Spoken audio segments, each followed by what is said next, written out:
So you mentioned that in that room when you first walked down and saw everyone watching the video, could you feel like what do you think the general emotion was with everyone when they saw like the second plane hit? As being active military at the time, just like the news reporters stated right away that it's not an accident. This is an act of terror.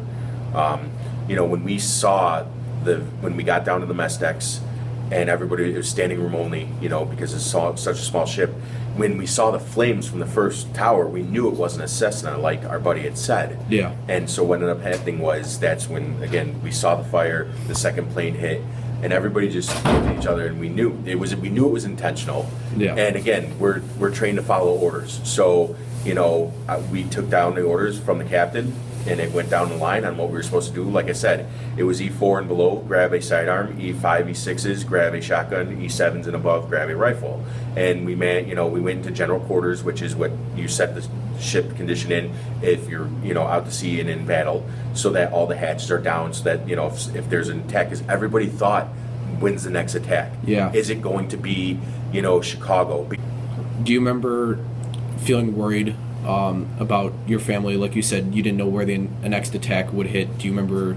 There was rumors, coming from Chicago, there was rumors that one of the flights, and again, just rumors, that one of them was supposed to go to the Sears Tower. Again, That's just rumor. We know now that the first two flights went into World Trade Center, 1 and 2, then the Pentagon, and then Flight 93 obviously was thwarted by those brave people, those brave passengers that were able to get word that there had been previous hijackings, because that plane was definitely, I think the government confirmed, was either going for the Capitol building or the White House itself.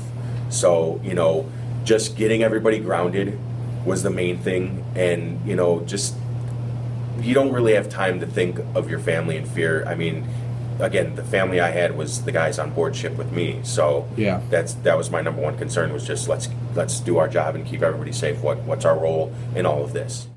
I think right at the time that it happened, I do think that the school and the teachers were trying to keep it away from the kids. It's a pretty traumatic experience, so I'm sure that's something that they wanted to protect them from. But I feel like with your ability, I mean, you're recording me on a cell phone right now, your ability to see information, to know something that is happening, I don't think we do shield that much, because, I mean, you see things that not even I see. On 9/11, I was a freshman in high school, and it was the first time that we had a late start day, so I was able to see all the tragedies that happened in the World Trade Center. And then we had to go to school the next day and kind of debrief it on the shortened periods. And the classes were really about different topics, like nobody really taught that day, but just kind of debriefing the whole tragic event that freshman year. Expand how people of color were affected after 9/11 and during 9/11? Jeez, even people that were brown in general, since I was just a toddler at the time, I wouldn't know during it, but my dad has told me people were extremely secret, people were just very rude to him. There was I have a friend who told a story about her dad. He's Indian, and he still got beat up literally every day. He had to wear shirts with the American flag on it in order to not beat up. His wife physically made him to wear those shirts so that he wouldn't come home an inch away from death. And it was just it's awful. Now all people can connect Muslims or Arab people or to terrorists, and it's really awful. Do you think that 9/11 has stunted progress between people of color and people who aren't of color? Definitely.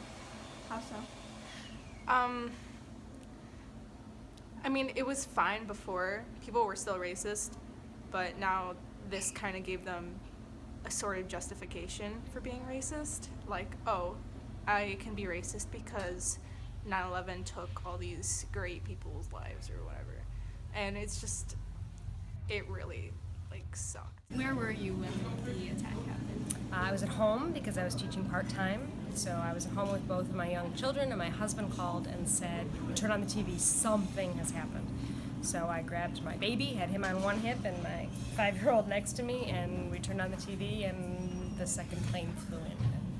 And, for the first moment, when you only saw one plane hitting a building, lots of people thought, oh, it's just an accident, it's an accident. And then Al Qaeda was masterful in making sure we were all watching when the second one hit, and then everybody knew that it was a terror attack. And since you're a history teacher, do you use anything like from this day in history to teach to your classes?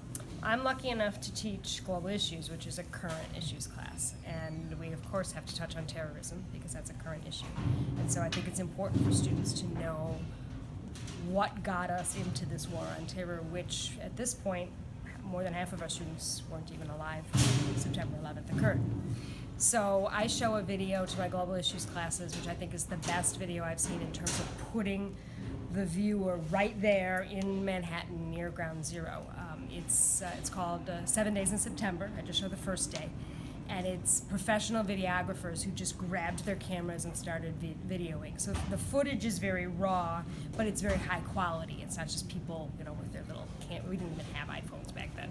So it wasn't people with their smartphones. It was professional grade video by people who knew what they were doing, but it's not staged because nobody knew how to get the right angle like you would in a real movie. And they are interviewed with their thoughts and their footage, and you see the cloud rolling towards you when the building comes down. You see the grit accumulate on the camera. You see people who can't breathe. You can hear people in the background who are vomiting because what they've breathed in is making them feel sick. It's tough to watch, but it also helps today's students understand how we felt on that day.